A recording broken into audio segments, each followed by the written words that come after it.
r/AmItheAsshole. Natalia Better says, AITA for expecting my friend to support me during my pregnancy without terrifying me. 29F, 32 weeks pregnant and now really stressed background. Not good with pain or medical procedures. I have a mild needle phobia and I must have a low pain threshold and don't cope that well with pain. I cry during smear tests, stress during vaccinations and totally hyperventilate during blood tests. I once booked a bikini wax and had to abandon it. Also am very small and my partner is a big man. Indication is that the baby will be big, which is completely terrifying me. I can't bear the thought of the epidural needle, so we'll have to have the pain and worry about how bad it will be and if they want to cut me. I'm really scared. I feel sick at the thought of stitches. Having to have blood tests etc as part of being pregnant has been terrible. My BF Ellie, 30, isn't that helpful. He didn't really want a child right now, though he did agree. He keeps either just telling me it's going to be okay, trying to change the subject, or making typical male problem solving type suggestions, suggesting hypnosis or therapy to get me over the fear, which is quite patronizing, as if he thinks it's just fear and not pain. His sister Kataya, 32F, who is close to him, has just given birth to a son.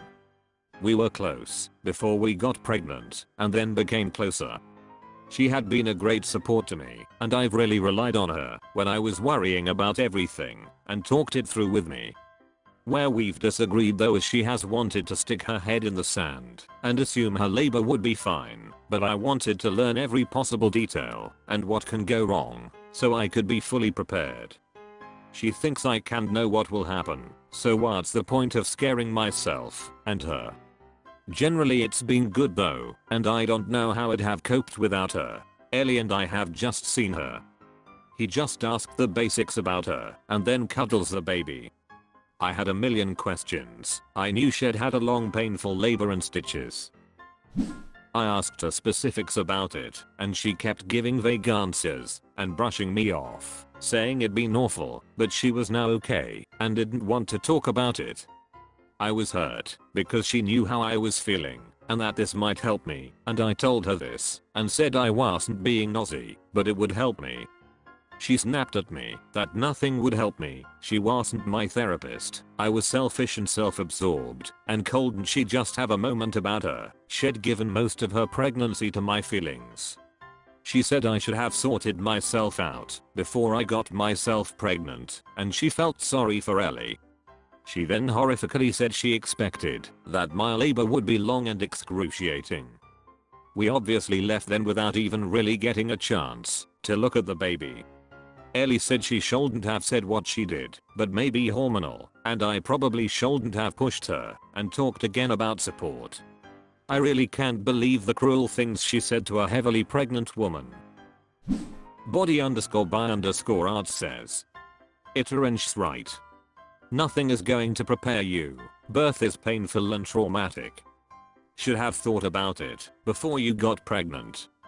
It's rude to ask a million questions about this painful, vulnerable, and traumatic experience that she is still recovering from, and it's not her job to coddle you.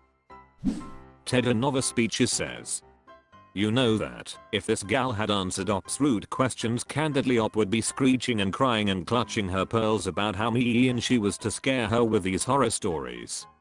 That's what happened to me in that situation. I tried to just be honest, not dramatic. Yeah, it's different for everyone. Hopefully won't be like this for you, but I experienced X and the needy friend flew off the handle that I was deliberately trying to scare her and being negative. I know, just shit happens. I needed professional care for PTSD. You knew that, and you frick. I asked anyways. Diffdrama says, and if she had answered and thought she was done with it, she would ask something else, then something else, something else, because she doesn't want answers, she wants to wallow. AITA. Asinderson says, AITA. You're treating her like a case study. She was clear and asked you to back off. You were only concerned about yourself and clearly not there to take part in the joy of welcoming a new family member to the family, which is why she invited you in the first place. You were completely disrespectful. She's right that you're self-absorbed. You couldn't even let that one moment be about her, you had to make it about yourself. How would you feel if others flat out ignored it when you have your baby? Working_mushroom_456 says. For real. Everyone is different which what and how they want to share their birth story. My sister only wanted her husband in the room and hardly told me any details. My best friend however shared everything from A to Z. Stop pushing and making this all about you. Find other sources for your info. Threezelduck says. AITA. You are taking out your anxieties on a new mom. And before she was a new mom, you were already taking up her mental space and possibly her joy of anticipating her new baby with your Death Star outlook. You should book an appointment with a therapist, preferably one who has experience with pregnancies. Or try a midwife, who are usually very understanding women-centric types. Or even a doula, who tend to know very little medically, but are primarily there for support during labor. Sometimes even covered with insurance. Somewhere, somehow, try to learn to push out all the negatives about delivery and try to find the positive to latch onto, baby, even if it's just one thing that will help you focus on something other than your anxiety. And maybe try some yoga. Women who have experience doing yoga generally are walking into the delivery experience with a bonus mindset. r/AmItheAsshole. Dull Conversation 136 says. AITA for yelling at my mom for posting my address online. I, 29F, and my husband, 31 meters, just closed on a house. It is a very exciting life transition that is mixed with some stress. For context, I have never lived in the suburbs or a house. I'm from a big city and lived in apartments my whole life, so I'm feeling a bit on edge from the big change. I have been keeping my mother up to date, and she has been very excited. My mother and I have a complicated, but very loving relationship. She is always very supportive, but one issue is, she often shares information about me with family, friends, and online without my consent. Sometimes she just shares things without asking, stuff that most would ask if they can tell others, and sometimes she shares things, even when I ask her not to. Because of this, I'm careful about what I tell her. While looking at the house and making an offer, she asked to see pictures, so I sent the Zillow link, which was not the wisest of decisions on my part. I later found out she showed my whole family the link, including the price. I later asked her to just show screenshots of the house without the link, so people don't know how much we are spending. She agreed. Then once we closed on the house, I received a message from my cousin that she had posted screenshots of the Zillow link on her public Facebook profile, which showed the address both in the screenshot and where she wrote the full address again in the comments. I got really stressed. I have experienced identity theft before and called her and asked her to take it down. I saw that it had been up for 8 hours and panicked and started yelling at her about how dangerous it was and a breach of my privacy. She agreed to take it down. Now, with some time and space, I feel really guilty about raising my voice and expressing so much anger towards her. My husband wanted to focus on celebrating the purchase last night and did not think we had too much to worry about. He believes the risk is minimal regarding our physical well-being and burglary and feels I was harsh on my mother. Did I overreact to my mother? And sensitive_doubt_2372 says. NTA, you have a right to privacy, and she has doxxed you. This can leave you open for all sort of issues. Proper_garlic3171 says. It's info diet time. Op, don't tell your mother anything you don't want posted online from now on. She's repeatedly boundary stomped, and posting everything online is dangerous, especially on a public account.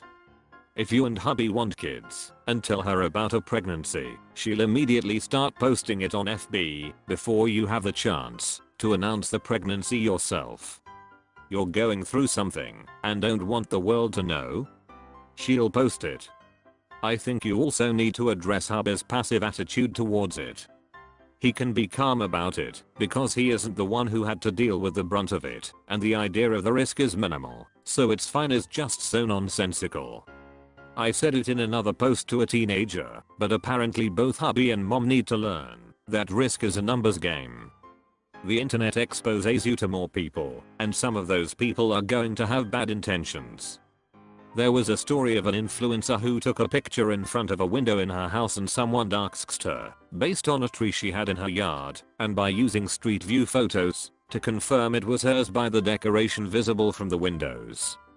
Don't post something online that you aren't okay with a stalker or your worst enemy seeing. Grey Meerkat says, NTA, she posted your address online. Ryle number 1, my brother has known about being online since he was 7, is no giving out personal info, including addresses. If a child understands this, an adult definitely can. The DC Coconut says, NTA, I highly suggest you go to a couple of these realtor sites, Redfin, Zillow, etc. Basically any website that lists your house. Create a login, claim the house, and remove the listing photos. Super easy to do, just Google how to remove website name photos. That's all for this video. Was it good? I know not, for I'm a robot. Thank you for watching. Please subscribe. This video is the product of an automated process.